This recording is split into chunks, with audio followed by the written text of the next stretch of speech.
सच्चा किसान। एक समय की बात है। एक छोटे से गांव में रामू नाम का एक सच्चा किसान रहता था।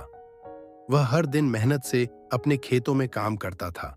जमीन जोतता, बीज बोता और अपनी फसलों की देखभाल करता था। अपनी कड़ी मेहनत के बावजूद वह धनी नहीं था, लेकिन वह अपनी हालत से संतुष्ट था और गांव में अपनी ईमानदारी के लिए जाना जाता था।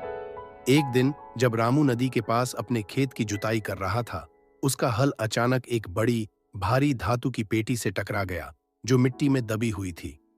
जिज्ञासावश उसने उसे खोद निकाला और पाया कि वह सोने के सिक्कों और गहनों से भरी हुई थी।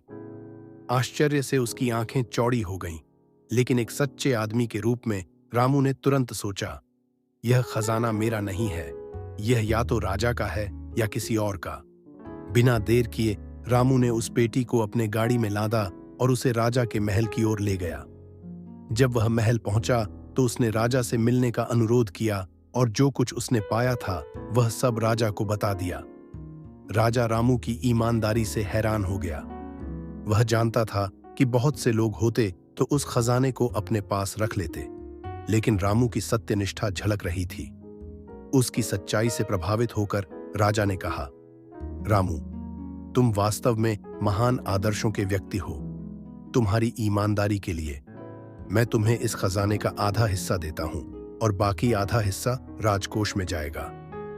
रामू कृतज्ञता से अभिभूत हो गया और उसने विनम्रता से इनाम स्वीकार किया।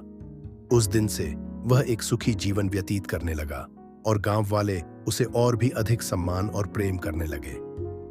कहानी से शिक्षा। ईमानदारी हमेशा पुरस्कार देती है और सही काम करने से शांति और समृद्धि मिलती है।